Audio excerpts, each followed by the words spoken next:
Good morning again, fans. Now I come to you now talking about Mark Golding when he meet with the craft vendors in last year. Yes, and the people them was so happy to see him. They greeted him well. Them, oh God, is that them want eat the man raw, and for sure this man is a true leader. The man walk with them and talk with them and hug them and encouraging them to do everything. And the matter said, this is what a person supposed to do. We don't see Andrew going doing that. This man go about meeting people here, there, and everywhere, man. He is a people person. You understand? He makes the people them feel happy he's around. The man, I always say this, he remind me of the most honorable Michael Manley. I remember when I was younger, Michael Manley used to come in my area, and he walked from shop to shop and speak with the he spoke with the owners of the shops, and he shook hands and everything. I remember I shook his hand. Mr. Man, me tell somebody, man, me let go the man hand me now. Me just me now watch that and the time I was a child, I'll never forget.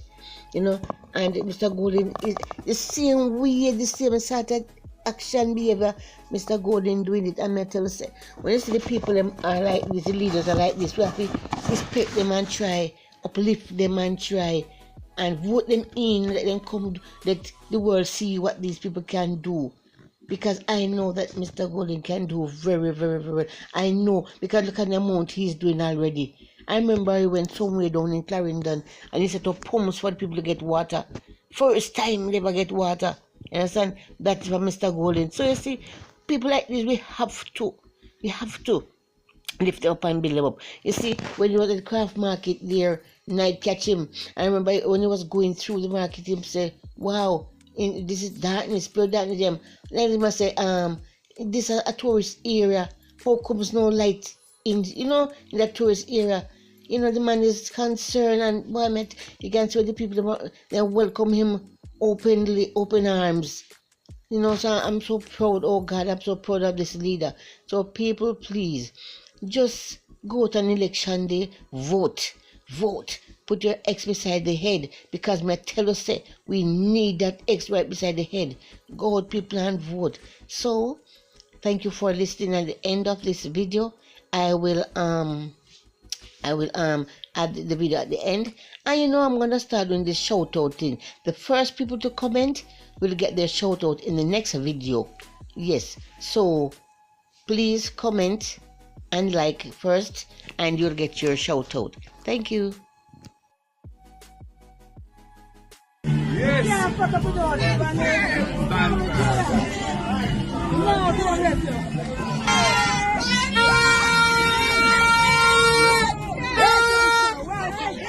Welcome.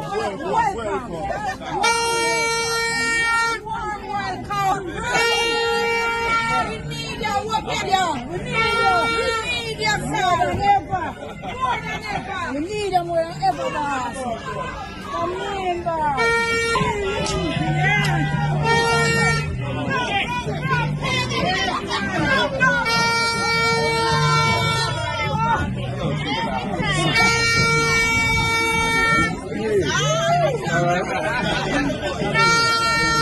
love you.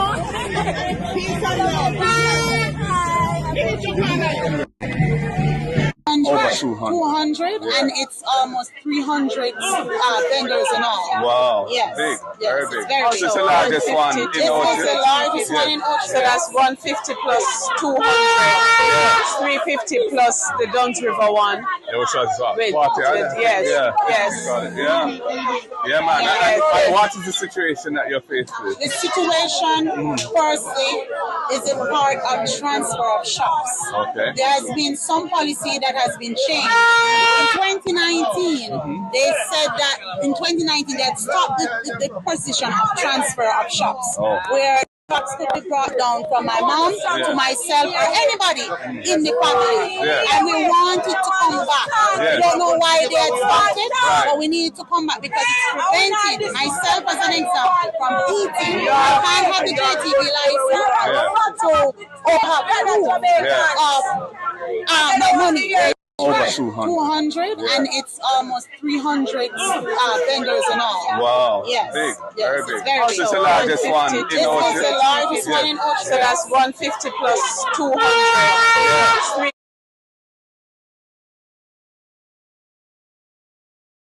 Here. It's a rotation system. Yes, it's a rotation system. But you have no buses really that you are responsible for bringing Nothing at all. tourists to come here. Nothing at all. I also want to point out. Yeah. I want to point out what is endangering our Jamaican culture and tourism manufacturing. The free trade and the importation. I'm not saying we're not welcome to ideas and stuff, but you have to lower it a little bit so you can improve and let generational persons want to make craft, make Bob Marley shirts, make carvings that produce your country. When a guest comes, they ask for these things. Yes. It's dying out. Yeah. It's dying out. I don't know if a lot of the items that sold in the craft markets now are not made in Jamaica at all. Well, most 90% of the items, I can say 90 to 80% of those items that are made here. Yeah, made here. Do craft vendors from this market have a chance to sell on the pier? It's a rotation system. Yes, it's a rotation system. But you have no buses really that you are responsible. The tourist comes here for us, the people, the sand, the beaches, but the people. Yeah. Because when they can come and sit down and drink a red strap, I remember in the old days, my mom, we have an almond tree like this, and the guests would just sit down for the day, and he have him wife shopping the whole block, you know. And he just talking about all he does, and he's just so relaxed. Don't worry about anything about the bills or anything. And he get up the day and he say, "Oh, I'm nice. I love to talk to you. Oh, I have to come back to Jamaica. You guys are so good to me." That's how we sell Jamaica. Charlene, three things. What are the three things that need to be addressed? Urgent. Three things. The transfer of shops, the infrastructure, and the marketing, and the marketing. Tourism of marketing. Getting back tourists. Because you can't make sense you give us something as a short term. It cannot be short term. Give us the business back. And then now we can survive by ourselves. That's all we need. Get business back in the market.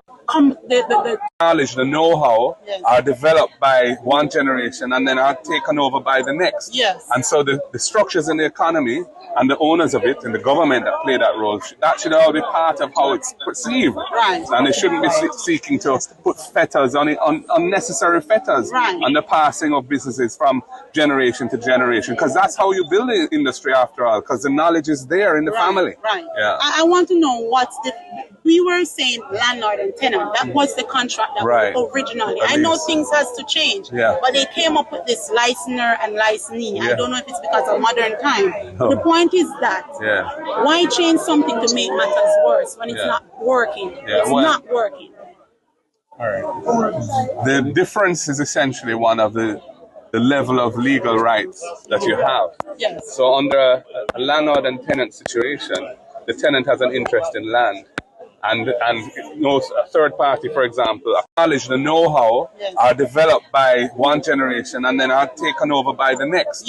And so the structures in the economy and the owners of it and the government that play that role, that should all be part of how it's perceived. And they shouldn't be seeking to put fetters on it unnecessarily. Why are we transferred into an area where we are not really industry, where we're not really seen enough? Tourism is craft. I'm confused why we were shape-shift to that area where we're supposed to be in the tourism ministry, where we can get the benefit and people can see us. Why were we shape-shifting in that industry? Can I quickly say her concern is significant because the craft sector is in commerce and not tourism. When the Minister of Tourism goes overseas to represent tourism in Jamaica, craft is not a part of it, or it becomes, second place. And you can imagine that it is in tourism and in industry, the tourism ministry can represent the craft industry as well. And the minister responsible for the industry, craft would no doubt be very, very low on the totem pole, because it's not even something that traditionally was part of that industry and probably isn't even front and center in his mind. So it's an odd policy choice. It wasn't something that we would have done. We saw. Why are we transferred into an area where we are not really industry, where we're not really seen enough? Tourism is craft. I'm confused why we were shape-shift to that area where we're supposed to be in the tourism ministry, where we can get the benefit. It's significant because the craft that we would have done. You know, we saw. Why are we transferred into an area where we are not really industry? Yeah. We're not really seen enough. Yeah. Tourism is craft. Yeah. I'm confused why we were shapeshift to that area where we're supposed to be in the tourism ministry where we can get the benefit. It's significant because the craft sector is in commerce and not tourism. Right. When the Minister of Tourism goes overseas to represent further thing. Yeah. In 2001, 2002, the PMP government understood that there were elements of tourism that would benefit. If you put a little money in, everybody would benefit. And so the Tourism Enhancement Fund was set up. Later on, it was put in the Consult Fund, but with the understanding that these funds would be accessible to tourism. And one of the main reasons is you cannot have a craft market like this in this condition. Yeah. And it is in deplorable condition. Yeah. It looks like no money has been spent on this. Yeah. At least for 9 years. Yeah. And the fact of the matter is that this is, if you are not able to access funds to deal with some of the small business, you're going to take the small businesses out of the more and more out of it. And then the average Jamaican will Would not not see see the it. benefit. Yeah, right. That's right. Right. That's right. Further thing. Yeah. In Darkness. Fear darkness. Father. Fear darkness. Fear darkness. Ah. Yeah. All right. What's going on with us? Thank you. But many of these people, they wouldn't be here right now. Yeah. They wouldn't be here right now. Yeah. How can you have a market that's in darkness in a tourist town? Like tourism ends at 6:30 or something. All the purple and bumpy. Yeah. It's not safe. It's not safe. Darkness. Fear darkness. Following is a release from the People's National Party Media Unit.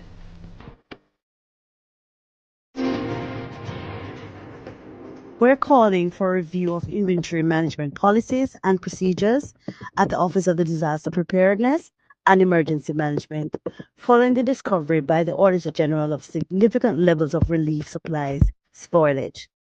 The finding of the $4 million spoilage of relief supplies by way of a special audit was especially egregious during a period when Jamaica has suffered high levels of natural disasters, including hurricanes, floods, storms after storm, and earthquakes. It is an outrage as many victims of disasters were underserved or even went without help. While the ODPEM has failed in its core function of competently storing, preserving, and distributing to those in need. Where is the accountability? The management failures discovered by the Auditor General should not be allowed to pass lest they recur. This was worsened by the failure to implement approved infrastructure and IT projects designed to significantly improve the efficiency of that office. The $4 million spoilage for us is symbolic and symptomatic of deep. The following is Members are talking about reconciliation and checks and balances, and they don't have a clue. Right? So you put before them. Listen, I sit there in the meetings. The orderlies go around and put all these reports, piles and piles of reports in front of you. And at the end of the session, the majority of people that they don't remember, so they should take it to them. Many